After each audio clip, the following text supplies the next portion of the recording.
Evolution ये एक ऐसा शब्द है जिसे हम सबने कहीं ना कहीं सुना तो जरूर है, पर क्या हम इसका असली मतलब समझते हैं? चलिए, आज इसी जटिल आइडिया को बिल्कुल आसान भाषा में स्टेप बाय स्टेप समझने की कोशिश करते हैं। तो चलिए शुरू करते हैं एक बहुत ही दिलचस्प सवाल से।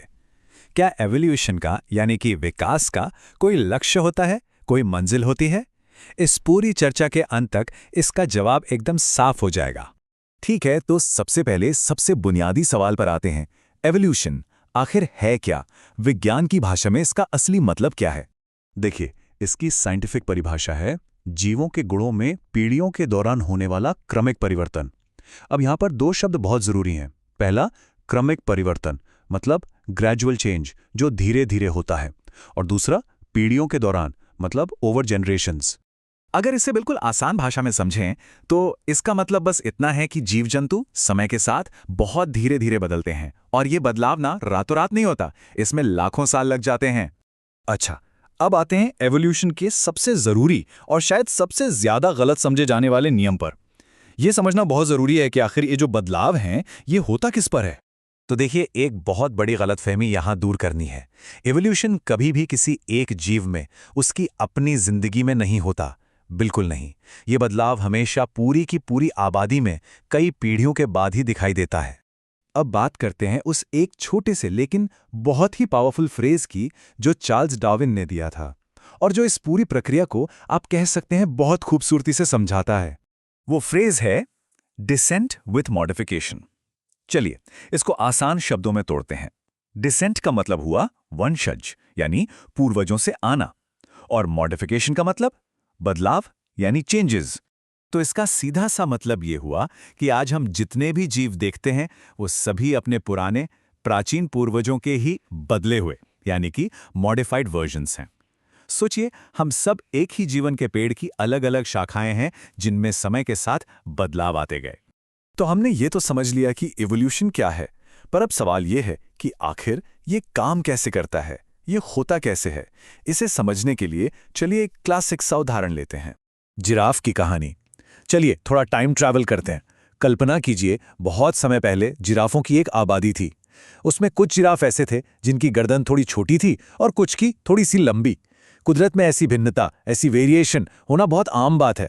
लेकिन फिर एक प्रॉब्लम आई, पर्यावरण बदला, और अब खाना यानी पेड़ की पत्तियां सिर्फ बहुत ऊंचे पेड़ों पर ही बचीं।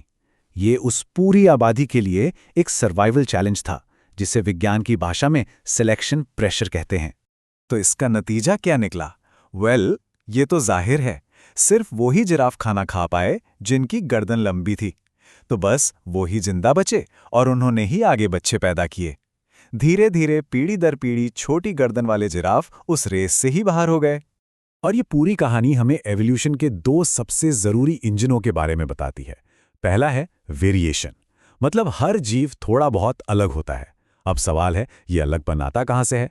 ये आता है रैंडम जेनेटिक म्यूटेशन से, मतलब डीएनए में होने वाले छोटे मोटे बदलाव, जैसे जिराफ की गर्दन की अलग अलग लंबाई।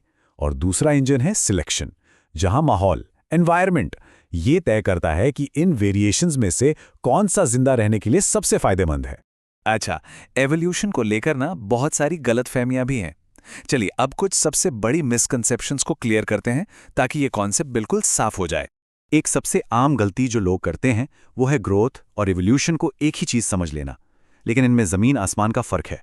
देखिए, ग्रोथ किसी एक अकेले जीव में होती है, तेजी से होती है और अस्थायी होती है, जबकि इवोल्यूशन वो पूरी आबादी में होता है, बहुत बहुत धीरे होता है, और इससे एक स्थायी यानी परमानेंट बदलाव आता है। और यहीं पर हम अपने सबसे पहले सवाल पर वापस आते हैं। याद है, क्या एवोल्यूशन का कोई गोल है? जवाब है बिल्कुल नहीं। एवोल्यूशन का कोई टारगेट, कोई मंजिल नहीं होती। ये सोचना कि एवोल्यूशन इंसानों को बनाने के लिए हो रहा था, एक बहुत बड़ी गलतफहमी है। ये कोई प्लान्ड की हुई प्रक्रिया नहीं है। इसका सिर्फ एक ही ड्राइवर है, सर्वाइवल। जो फिट है वही हिट है, बस। तो चलिए, अब तक जो भी हमने समझा उसको फटाफट एक साथ जोड़कर देखते हैं।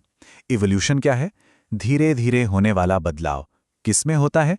पूरी आबादी में, ना कि किसी एक में। कैसे होता है? वेरिएशन और सिलेक्शन से। कितनी तेजी से होता है? बहुत ही धीमी रफ्तार से। और सबसे जरूरी बात, इसका कोई अंतिम लक्ष्य नहीं है। तो जाते जाते एक विचार के साथ आपको छोड़ते हैं। अगर हम इंसान एवोल्यूशन का अंतिम लक्ष्य नहीं है, तो फिर अगला क्या होगा?